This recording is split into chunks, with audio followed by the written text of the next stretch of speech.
आप देख रहे हैं इंडिया 24/7 और आपके साथ मैं हूं जिया कौशिक। क्या आपने कभी सोचा है कि जब घर में खाने के लाले पड़े हैं तो पड़ोसी के चमचमाते बंगलों को देखकर दिल पर क्या बीतती?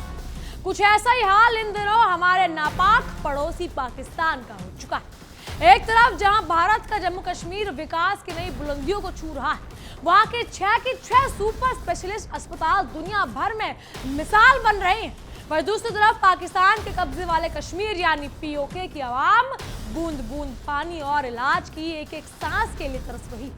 पीओके के लोकल लीडर सरदार उमर नजीर ने सरेआम मंच से चिल्लाकर पाकिस्तान की वो भद्द पीट दी है कि पूरे इस्लामाबाद से लेकर रावलपिंडी तक मातम छा गया है।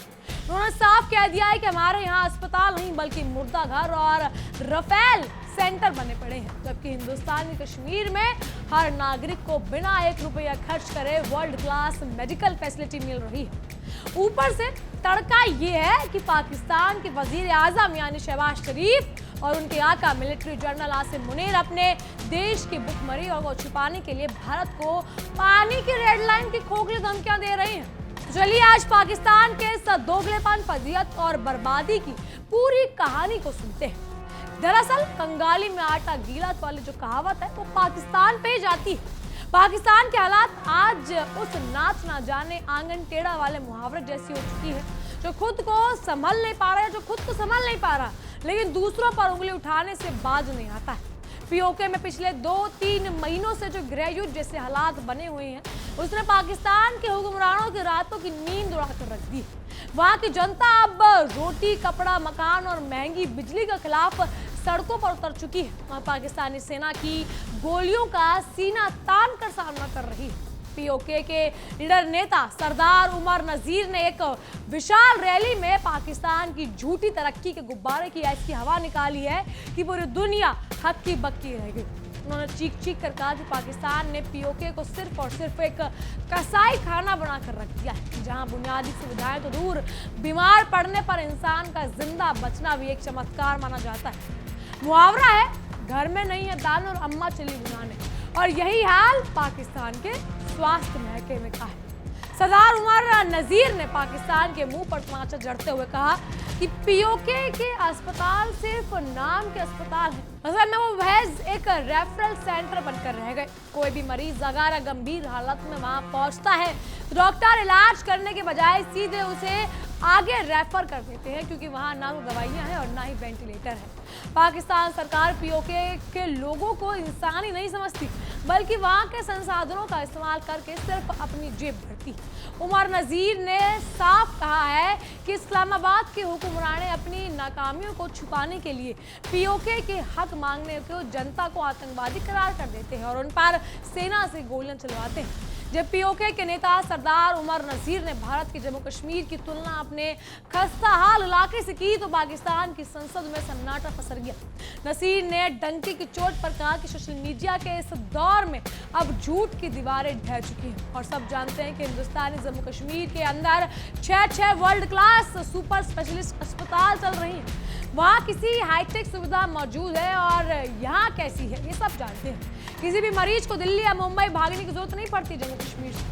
श्रीनगर और जम्मू के इन अस्पतालों में पाकिस्तान के सबसे बड़ा अस्पताल यानी PIMS Pakistan institute of medical science, Rawalpindi का कार्डियोलॉजिस्ट सेंटर और मिलिट्री ऑपरेशन या मिलिट्री हॉस्पिटल CMH भी छोटे बच्चे नजर आते हैं। पीओके की जनता अब खुली आंखों से देख रही है कि सरहद के उस पार खुशहाली के बाहर आ रखी और इस बार पाकिस्तान सिर्फ लाचारी और तबाही मचा रहा है।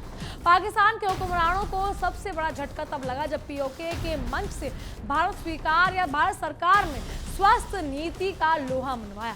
नजीर ने साफ शब्दों में कहा कि हिंदुस्तानी कश्मीर में रहने वाले हर नागरिक का अस्पताल में बिल्कुल फ्री और मुकम्मल इलाज होता है, जबकि पाकिस्तान में तो आम आदमी को एक पैरासिटामोल के लिए भी या गोली के लिए भी अपनी जायदाद रखनी पड़ती है।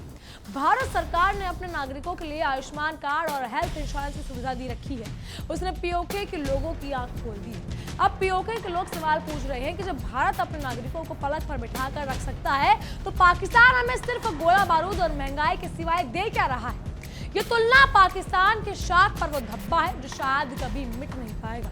एक तरफ जहां पीओके में बगावत की आग भड़क रही है, वहीं दूसरी तरफ पाकिस्तान की वजीर आजम शहबाज शरीफ और उनके आका फील्ड मार्शल यानी मुल्ला मुनीर दुनिया का ध्यान भटकाने के लिए नया नाटक रच रहे हैं। अपनी आवाम को भूखा मारकर दोनों साहब भारत को पानी की रेड लाइन लांघने की खोखली धमकी दे रहे हैं। शहबाज शरीफ ने हाल ही में इस्लामाबाद के एक प्रोग्राम में बड़े रौब से कहा कि पाकिस्तान के पानी की या फिर पाकिस्तान के पानी की एक एक बूंद हमारी रेड लाइन और भारत का इसका करारा जवाब मिलेगा। लेकिन दुनिया जानती है कि जो गरजते हैं वो बरसते नहीं। खुद कटोरा लेकर पूरी दुनिया में भीख मांगने वाले शहबाज शरीफ जब परमाणु बम और पानी की बात करते हैं तो ऐसा लगता है कि कोई चोर कोतवाल को डांट रहा है।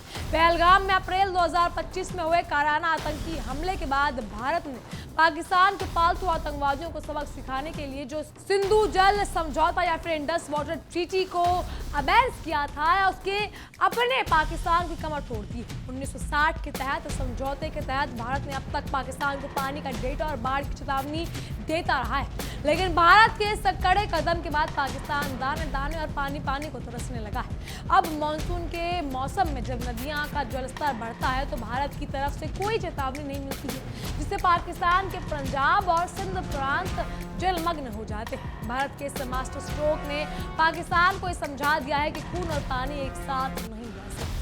शहबाज शरीफ का ये कहना कि भारत शांति की इच्छा तो हमारी कमजोरी ना समझे, वास्तव में हास्यास्पद लगता है। मुल्ला मुनीर की छत्र छाया में पलने वाले शहबाज शरीफ अपनी आवाम को उल्लू बनाने के लिए भारत को अमन का दुश्मन बता रहे हैं, लेकिन हकीकत ये है कि पाकिस्तान खुद अपनी बनाई हुई खाइयों में गिर चुका है। सिंधु नदी प्रणाली से मिलने वाले 80% पानी पर अपना मालिकाना हक जताने वाला पाकिस्तान आज ये भूल गया है कि आतंक की फसल बोने वाले कभी मीठे पानी के हकदार नहीं हो सकते। भारत ने जब से डेटा शेयरिंग बंद की है तब से इस्लामाबाद के हुक्मरानों के पसीने छूट रहे हैं और वो अपनी नाकामी छिपाने के लिए रेड लाइन का रटा रटाया झुंझुना बजा रहे हैं। पीओके में चल रहे प्रदर्शनों को दबाने के लिए पाकिस्तानी सेना जिस तरह से वहशाइना हरकतें कर रही है, उसने अपने उनके मानवाधिकारों का निकाब उतार कर फेंक दिया है। वहां निहत्थे नागरिकों, महिलाओं और बुजुर्गों पर अंधाधुंध गोलियां चलाई जा रही हैं, इंटरनेट बंद करे जा रही हैं और कई सामाजिक कार्यकर्ताओं को गायब कर दिया गया। दर्जनों लोगों की जान जा चुकी है, लेकिन इसके बावजूद पीओके की आवाम पाकिस्तान से आज़ादी के नारे लगा रही है। ये हाल बिल्कुल वैसा ही जैसे रस्सी जल गई लेकिन ऐठन नहीं गई। पाकिस्तानी जनरल आसिम मुनीर को लगता है कि वो बंदूक की नोक पर आवाम को दबा देंगे, लेकिन सच तो ये है कि पीओके अब पाकिस्तान के हाथ से रेत की तरह फिसल रहा है। पाकिस्तान के प्रधानमंत्री शहबाज शरीफ को खुद को शांति का दूत कहना ऐसे कहते हैं जैसे 100 चूहे खाकर बिल्ली हज को चली। एक तरफ उनका देश भारत के आतंकवादियों की घुसपैठ कराने की फिराक में रहता है और दूसरी तरफ अंतर्राष्ट्रीय मंच पर जाकर वो दुम हिलाते हुए शांति की भीख मांगते हैं। जब भारत ने सिंधु जल समझौते को ठंडे बस्ते में डाला तो पाकिस्तान बिलबिलाकर संयुक्त राष्ट्र और वर्ल्ड बैंक के चक्कर काटने लगा, लेकिन भारत ने साफ कर दिया कि जब तक पाकिस्तान अपनी सरजमी पर पल रहे आतंकी अड्डों को तबाही नहीं कर देता तब तक उनके साथ किसी भी तरह की बातचीत या समझौता कोई औपचारिक नहीं रहेगा।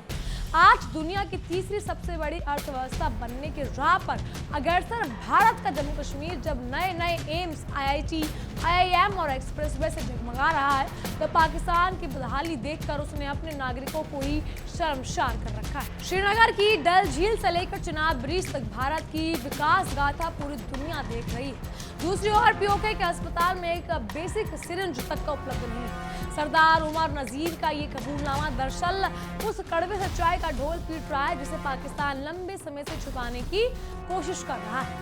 पाकिस्तान की army chief general Asim Munir, जिन्हें हम प्यार से मुल्ला मुनीर कहते हैं, इनका पूरा ध्यान देश की अर्थव्यवस्था को सुधारने के बजाय भारत के खिलाफ नई नई साजिशें रचने पर लगा हुआ है।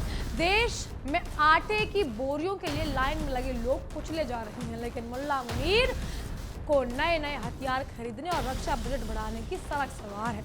पीओके की जनता जब अस्पताल और स्कूलों की मांग करती है तो मुल्ला मुनीर उन्हें जिहाद का पाठ पढ़ाते हैं, लेकिन अब पीओके की जनता समझ चुकी है कि जिहाद नहीं बल्कि उन्हें गर्त में धकेलने का एक और घिनौना खेल है। पाकिस्तानी मीडिया और उनकी सरकार लंबे समय से अपनी जनता को ये पट्टी पढ़ा रही है कि भारत ने सब कुछ खराब, लेकिन अब सोशल मीडिया के दौर में उनका ये झूठ ज्यादा दिन तक नहीं चला।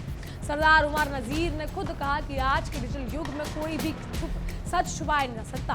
पीओके के युवा अपने फोन पर देख रहे हैं कि हिंदुस्तानी कश्मीर के लड़के लड़कियां स्टार्टअप चला रहे हैं, मेडिकल्स की पढ़ाई कर रहे हैं और देश विदेश के नाम कमा रहे हैं, जबकि पीओके के युवाओं को हाथ में पत्थर और बंदूक थमाने की कोशिश की जाती है। अंधों में काना राजा बनने की कोशिश करने वाला पाकिस्तान आज अपने ही जनता की नजरों में गिर चुका है। 1960 के विश्व बैंक की मध्यस्थता से होते हुए सिंधु जल समझौते ने दशकों तक दोनों देशों के बीच पानी के बंटवारे को संभाला। इस संधि के तहत पूर्व की 3 नदियां यानी रावी, ब्यास, सतलुज और भारत को, और पश्चिम 3 नदियां यानी सिंधु, झेलम, चिनाब पाकिस्तान को दी गई थी। भारत ने उदारता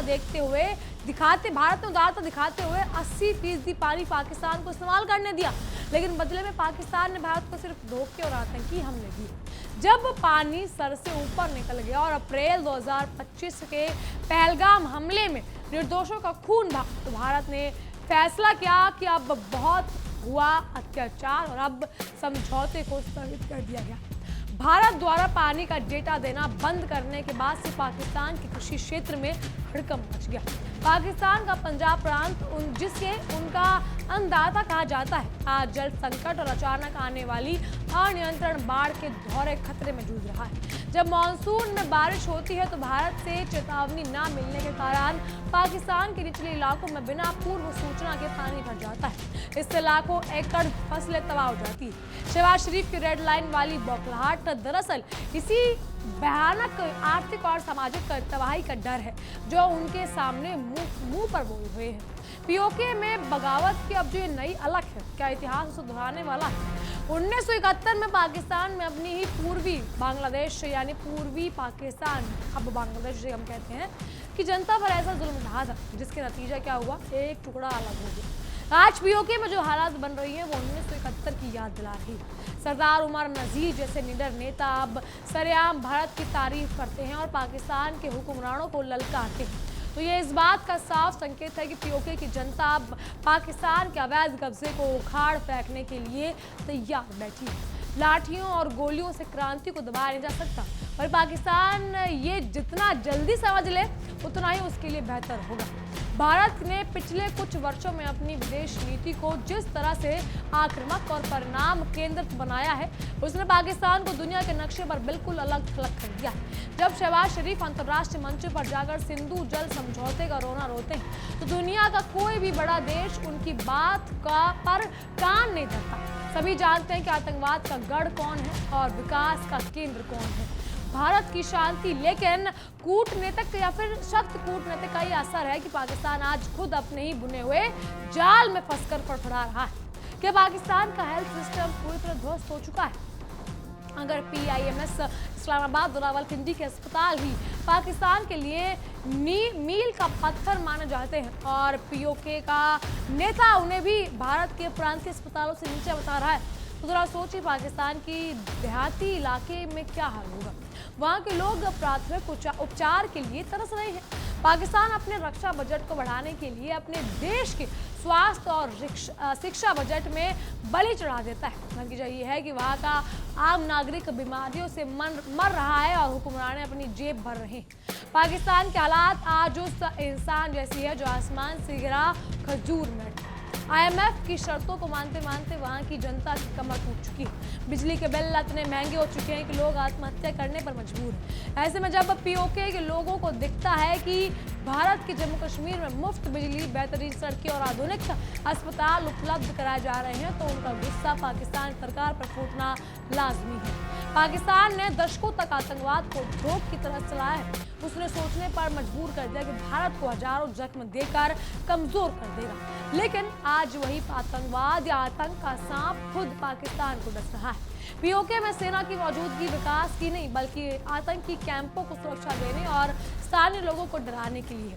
लेकिन अब पीओके की जनता ने ये समझ लिया है कि उनका असली दुश्मन भारत नहीं बल्कि रावलपिंडी के GHQ में बैठे सैन्य का।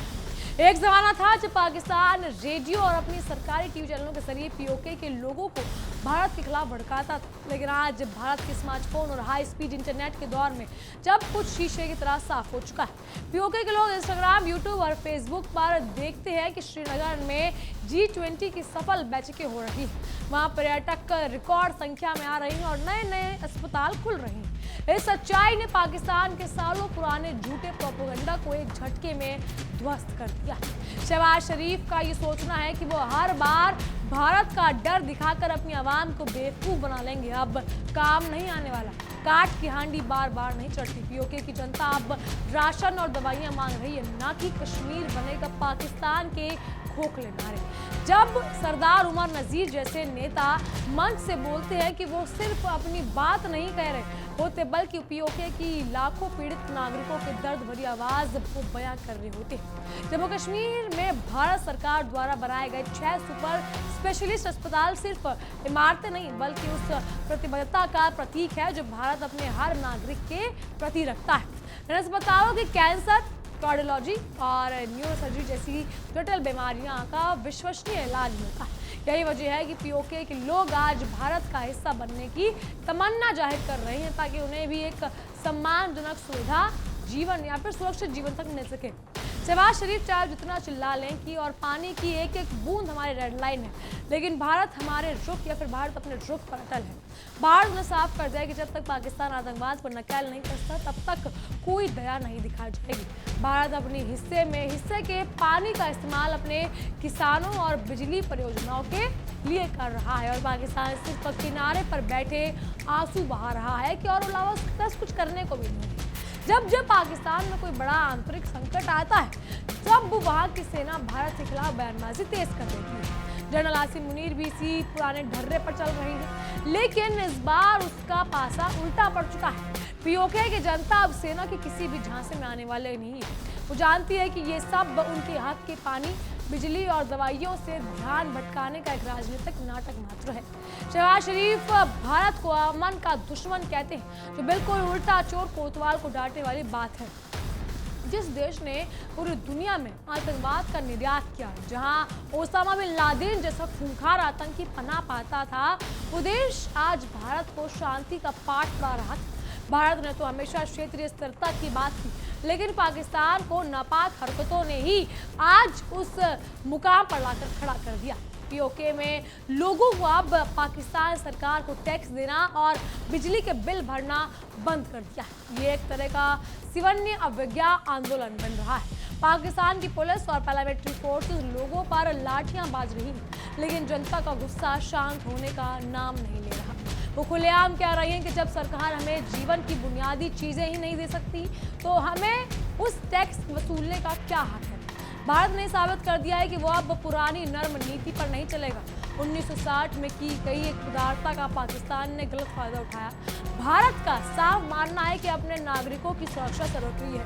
अगर पाकिस्तान के प्रोजेक्ट आतंकवाद हमारे निर्दोष लोगों की जान ले रही हैं, तो भारत भी सिंधु जल समझौते जैसे महत्वपूर्ण करारों को स्थगित करने का पाकिस्तान को उसकी औकात याद दिलाने का मादा रखता है। पीओके नेता के इस वायरल बयान और भारत के अस्पताल की तारीफ के बाद पाकिस्तानी टीवी चैनलों पर तीखी बहस छिड़ चुकी है। वहाँ के रक्षा विशेषज्ञ और पत्रकार खुद स्वीकार कर रहे हैं कि पाकिस्तान की नीतियां पूरी तरह से विफल हो चुकी है। वो मान रहे हैं कि भारत ने पिछले कुछ सालों में जम्मू कश्मीर का जो काया पलट करी है, उसकी तुलना में पाकिस्तान का कब्जे वाला कश्मीर या फिर पाकिस्तान का इलाका किसी भी मध्यकालीन युग जैसा नजर आता है। पाकिस्तान के हुक्मरानों के पास अब सिवाय पछताने कुछ नहीं बचा। अब पछताए होत क्या जब चिड़िया चुग गई खेत। उन्होंने दशकों तक कश्मीर के नाम पर अपनी जनता को गुमराह किया और अरबों डॉलर का चंदा चढ़ाया गया, लेकिन आज जब पीओके की जनता खुद भारत में शामिल होने की बात करने लगी है, तो वहाँ के विकास के कसीदे पड़ रही, तो इस्लामाबाद के हुक्मरानों के हाथ की बिजली निकल चुकी है या फिर हाथ की बाजी निकल चुकी है। आखिर में कहानी का निचोड़ बिल्कुल साफ है। एक तरफ भारत है जो अपने जम्मू कश्मीर के 6 सुपर स्पेशलिस्ट अस्पताल बनाकर अपने नागरिकों को मुफ्त और बेहतरीन इलाज दे रहा है, विकास के नए आयाम स्थापित कर रहा है और अपनी सीमा पर सुरक्षित या सुरक्षा पर कोई समझौता नहीं करता।